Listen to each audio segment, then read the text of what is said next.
ನಮಸ್ಕಾರ. ಇವತ್ತು simple food ಹೌಸಲ್ಲಿ ರಾಗಿ ದೋಸೆ ಮಾಡೋದು ಹೇಗಂತೇಳಿ ನೋಡ್ಕೊಂಡು ಬರೋಣ. ರಾಗಿ ದೋಸೆ ಮಾಡಲಿಕ್ಕೆ ಒಂದು 2 ಬೌಲ್ನಷ್ಟು ರಾಗಿನ ತಗೊಳ್ಬೇಕು.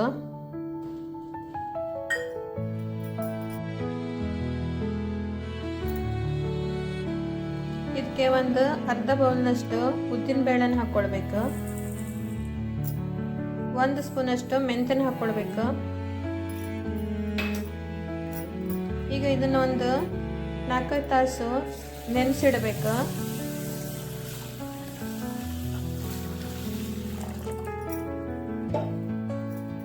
ಈಗ ಇದನ್ನ ನೆನೆಲಿಕ್ಕೆ ಹಾಕಿ ಒಂದು 5 ತಾಸು ಆಗಿದೆ. ಇದನ್ನು ಚೆನ್ನಾಗಿ ತೊಳ್ಕೊಂಡು ಮಿಕ್ಸಿ ಜಾರಿಗೆ ಹಾಕ್ಕೊಂಡು ಹರ್ಕೊಳ್ಬೇಕು.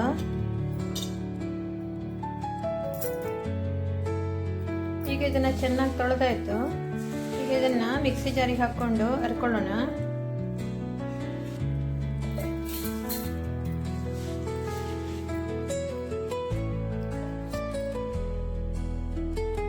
ಈ ಥರ ಈಗ ಹರ್ಕೊಂಡಿರೋ ಹಿಟ್ಟನ್ನು ಪಾತ್ರೆಗೆ ಹಾಕಿ ಇಟ್ಕೊಳ್ಬೇಕು.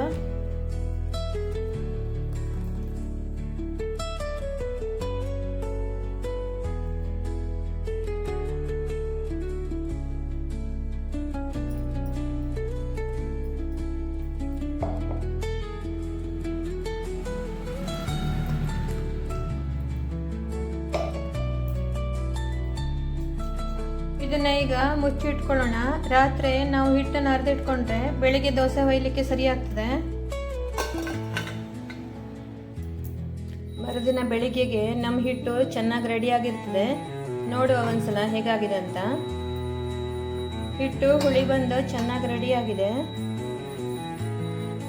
ಈಗ ಇದಕ್ಕೆ ರುಚಿಗೆ ತಕ್ಕಷ್ಟು ಉಪ್ಪು ಹಾಕ್ಕೊಳ್ಬೇಕು.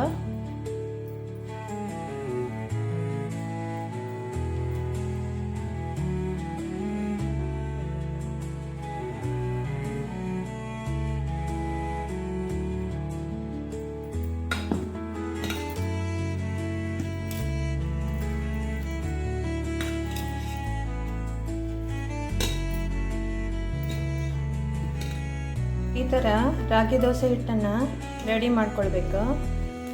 ಅಷ್ಟು ತನಕ ಒಂದು ಚಟ್ನಿ ಮಾಡ್ಕೊಂಡು ಬರೋಣ.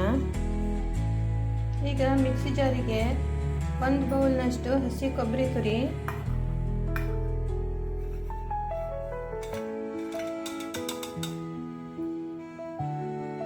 ಒಂದು ಸ್ವಲ್ಪ ಕೊತ್ತಂಬರಿ ಸೊಪ್ಪು,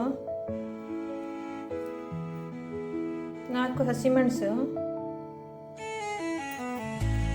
1-2 ಶುಂಠಿ ಪೀಸಸ್ಸು, ಸ್ವಲ್ಪ ಹುಣಸೆ ಹಣ್ಣು, ಸ್ವಲ್ಪ ಇಂಗು, ರುಚಿಗೆ ತಕ್ಕಷ್ಟು ಉಪ್ಪು ಇಷ್ಟನ್ನು ಹಾಕ್ಕೊಂಡು ಈಗ ಹರ್ಕೊಳ್ಬೇಕು. ಈಗ ಚಟ್ನಿ ರೆಡಿ ಆಯಿತು.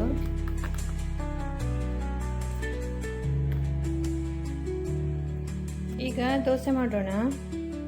ತವ ಬಿಸಿಯಾಗಿದೆ.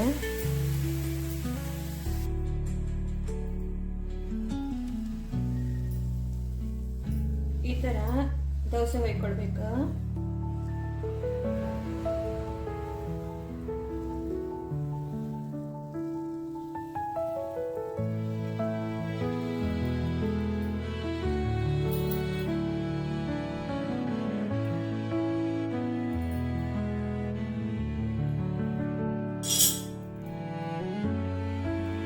ಈಗ ಇದಾಗಿದೆ. ಇದನ್ನು ಹೀಗೆ ತೆಗೆದಿಟ್ಕೊಳ್ಬೇಕು.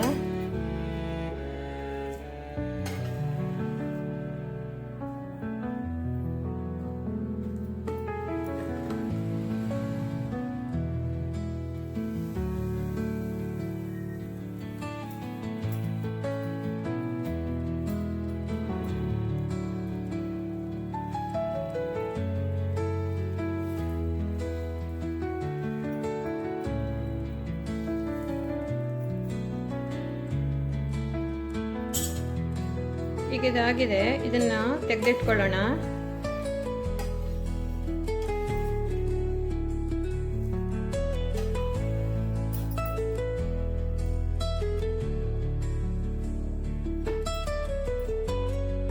ಈಗ ನಮ್ಮ ರಾಗಿ ದೋಸೆ ಚೆನ್ನಾಗಿ ರೆಡಿ ಆಗಿದೆ. ಇದು ಆರೋಗ್ಯಕ್ಕೂ ಒಳ್ಳೆಯದು. ನೀವು ಒಂದ್ಸಲ ಮನೇಲಿ ಇದನ್ನು ಟ್ರೈ ಮಾಡಿ. ಈ ವಿಡಿಯೋ ಇಷ್ಟ ಆದಲ್ಲಿ ಒಂದು ಲೈಕ್ ಮಾಡಿ, ಶೇರ್ ಮಾಡಿ, ಸಿಂಪಲ್ ಫುಡ್ ಹೌಸನ್ನು ಸಬ್ಸ್ಕ್ರೈಬ್ ಮಾಡಿ. Thank you.